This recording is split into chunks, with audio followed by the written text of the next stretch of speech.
दोस्तों आज ऐसे ही कैजुअल आ गया हूं क्योंकि तुम सब मुझसे कह रहे थे कि सर अब एग्जाम सर पे हैं और बहुत डर लग रहा है, हम क्या करें, कोई तरीका तो बताओ। मैं तुम्हें डरते हुए नहीं देख सकता। अगले 10 मिनट में ना तुम्हारा माइंडसेट चेंज हो जाए तो कहना। ये जो डर है ना तुम्हारे दिल और दिमाग में घर करके बैठा है, इसे निकाल के फेंक दूंगा। एक छोटी सी बात बताओ मुझे, एक छोटी सी बात, बहुत सिंपल सी बात। मान लो ये तुम्हारा टारगेट है, यहां तुम्हें पहुंचना है, ये तुम हो। यहां तक पहुंचने का क्या तरीका हो सकता है? सिंपल सा तरीका होगा कि तुमने एक यहां से रास्ता बनाया, एक यहां पे सीढ़ी बनाई और फिर एक पुल बनाया, एक ब्रिज बनाया और इस ब्रिज पे चल के तुम अपने टारगेट तक पहुंच गए। ये था सबसे आसान, सबसे सिंपल और सबसे इजी रास्ता। एक दूसरा मेथड क्या हो सकता है कि तुमने यहां से एक रास्ता बनाया और यहां से एक सीढ़ी बनाई और इस पे चल के तुम पहुंच गए। ये दूसरा रास्ता था, दूसरा मेथड था।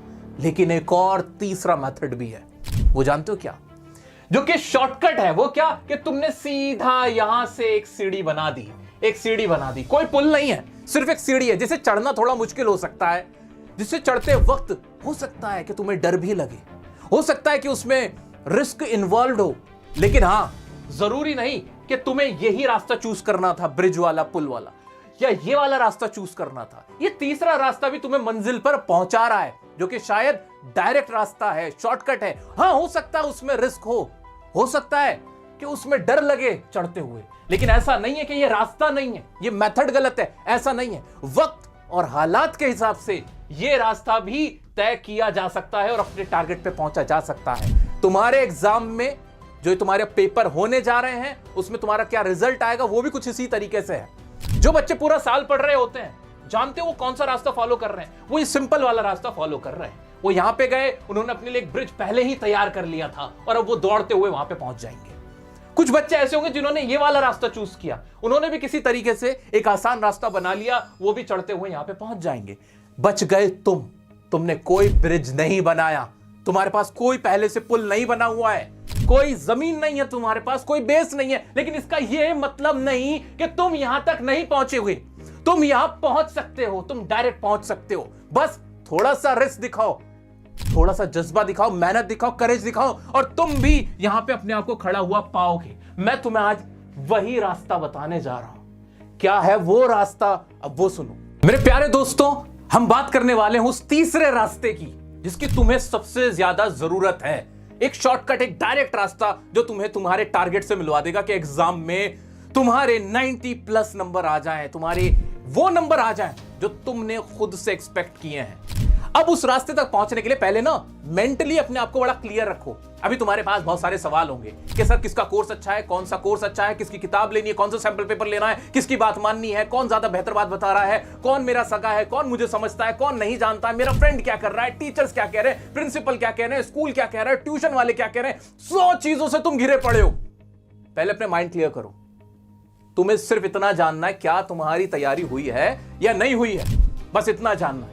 तुम्हें बहुत सारे लोगों को सुनने की कतई जरूरत नहीं है, बहुत सारे कोर्सेज इस वक्त देखने की, लेक्चर देखने की कोई जरूरत नहीं है, बहुत सारा मटेरियल इकट्ठा करने की कोई जरूरत नहीं है। तुम्हारे पास जितना भी मटेरियल है वो काफी है। पहले उसे पढ़ लो, एक को पढ़ लो, अच्छे से पढ़ लो, 10 बार पढ़ लो, वो ज्यादा बेटर है ना कि 1000 चीज अपने आसपास खोल के रख लो।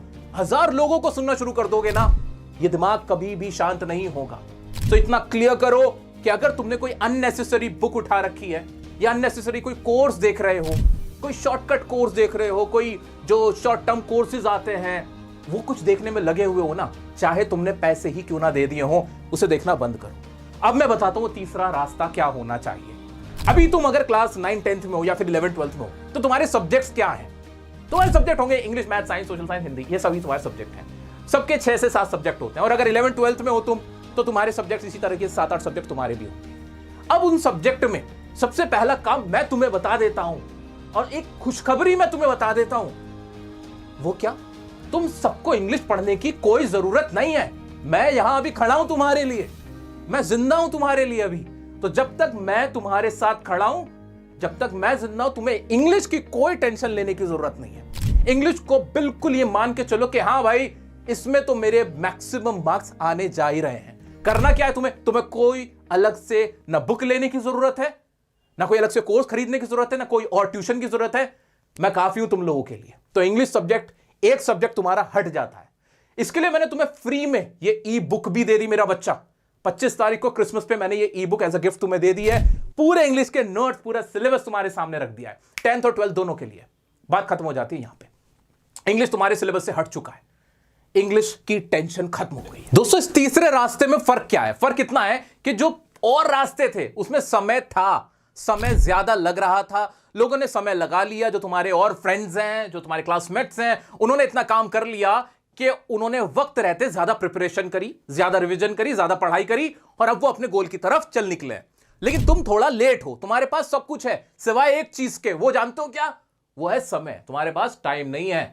अब टाइम नहीं है तो हमने क्या फैसला किया कि हम डायरेक्ट जाएंगे। डायरेक्ट का मतलब यह है कि तुम्हारे जो भी सब्जेक्ट है, maths, science, social science, Hindi, जो भी तुम पढ़ रहे हो, तुम्हें क्या पता होना चाहिए?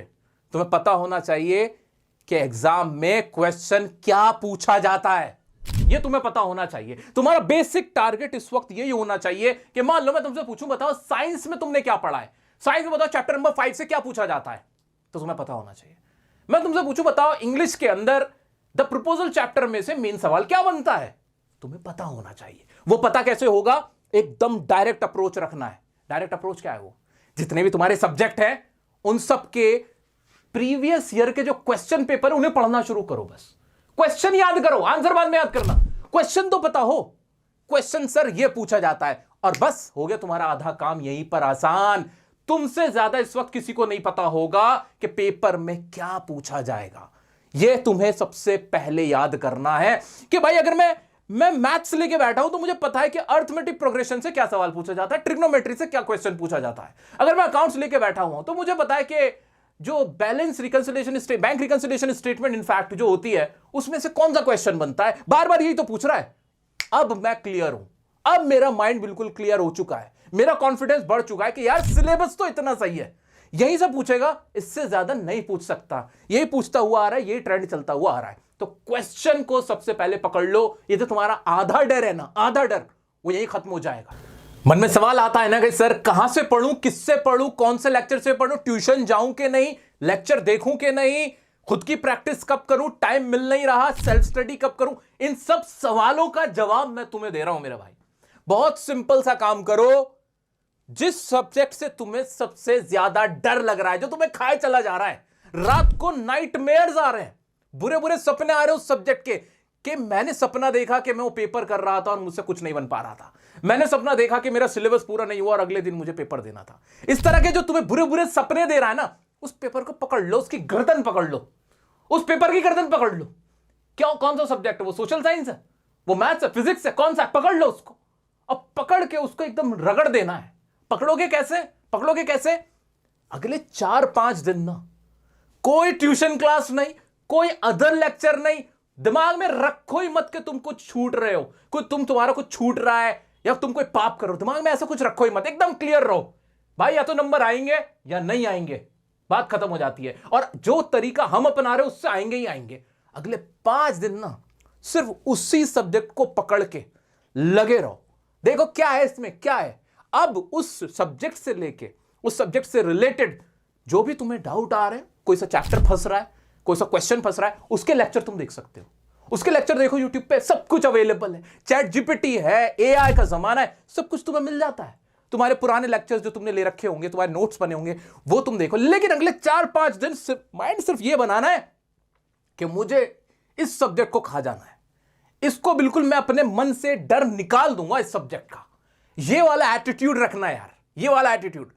वो सब्जेक्ट तुम्हारा अब वीक सब्जेक्ट ना रहे, उसमें लग जाना है। और लगोगे भी कैसे कि उसमें क्या पूछा जाता है। पिछले 5 साल के पेपर उठाओ, गूगल पे सब कुछ अवेलेबल है, ऐसा आ जाता है प्रीवियस ईयर क्वेश्चन पेपर। हाँ अच्छा, ये पूछता है, ये पूछता है, ये पूछता है, बस इतनी औकात थी, इतनी हैसियत थी क्या? यही पूछ सकते हो तुम? खट, यही सवाल पूछे जाते हैं। उन्हीं सवालों के सॉल्यूशन की सबसे पहले प्रैक्टिस करनी। क्या कहा मैंने? दोबारा सुनो, दोबारा कान खोल के दोबारा सुनो, दोबारा।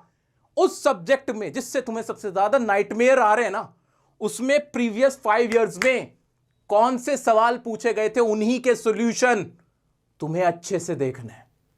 सबसे पहला काम यह करना है। और तुम पाओगे कि तुम्हें लगेगा यार इसमें 60-70 नंबर तो मैं ऐसे ले आऊंगा यार, यही तो पूछ रहा है। यही तो पैटर्न है। मैं खामा खां परेशान हो रहा था, मैं खामा खां डर रहा था। एक बार मैंने जोश दिखाया, मैं जरा उठ के खड़ा हुआ तो इस सब्जेक्ट भी मेरे आगे पानी मांगने लगा। मेरी एक बात याद रखना, जितना तुम पूरे साल में नहीं पढ़ते ना, उतना एग्जाम से पहले के एक महीने में पढ़ लेते हो। इस चीज को याद रखना। अब फर्क यह पड़ता है कि उस एक महीने में तुमने पढ़ा क्या है। तुम तो लगे हुए थे कोई लेक्चर देखने में, तुम तो लगे हुए थे कोई ऐसा सैंपल पेपर लेके जिसका एग्जाम से बहुत ज्यादा लेना देना ही नहीं था। तुम तो वो चैप्टर लेके बैठे हुए थे जो एग्जाम में पूछा ही सिर्फ 5 नंबर का जाता है। अब तुमने उसके चक्कर में जो 14 नंबर का चैप्टर था वो छोड़ दिया, तुमने उसके चक्कर में 3 दिन लगा दिए। तो तुम्हें देखना है कि उस एक महीने के टाइम में वो जो कीमती समय है, वो जो एग्जाम से पहले का समय, जब तुम्हारी प्रोडक्टिविटी सबसे ज्यादा है, जब तुम्हारा पढ़ने का मोटिवेशन सबसे ज्यादा है, उसमें तुम कर क्या रहे, ये तुम्हें फैसला करना है। और मैं तुम्हें सिर्फ जगाने आया हूं कि अपना ये एक महीना, ये कीमती टाइम कहीं बर्बाद मत कर देना।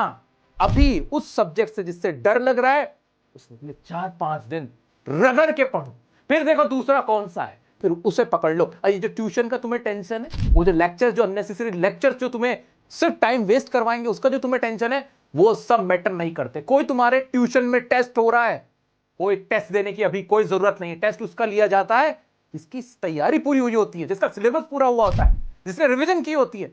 तुम अभी उस लेवल पे नहीं हो। तुम्हारा तीसरा मेथड है, तीसरा रास्ता है तुम्हारा, वो उनके लिए जिन्होंने पहला दूसरा रास्ता चूज किया था। तुम्हें जरूरत है अभी पढ़ने की, रिवीजन करने की, ना कि टेस्ट देने की। तो अपना टाइम संभाल के रखो। मैं बस एक बात जानता हूं, चैंपियन वो नहीं होता जो शुरुआत से जीत रहा होता है। चैंपियन वो होता है जो हार के गिर गया होता है, जिसे सबने हारा हुआ मान लिया होता है, लेकिन वो फिर खड़ा होता है और मजबूती से खड़ा होता है और फिर अपनी जंग लड़ता है और जीत कर दिखाता है। मेरे लिए मेरा बच्चा, तुम वही चैंपियन हो जिसने शुरुआत जरूर देर से की होगी, लेकिन वो जीतेगा जरूर।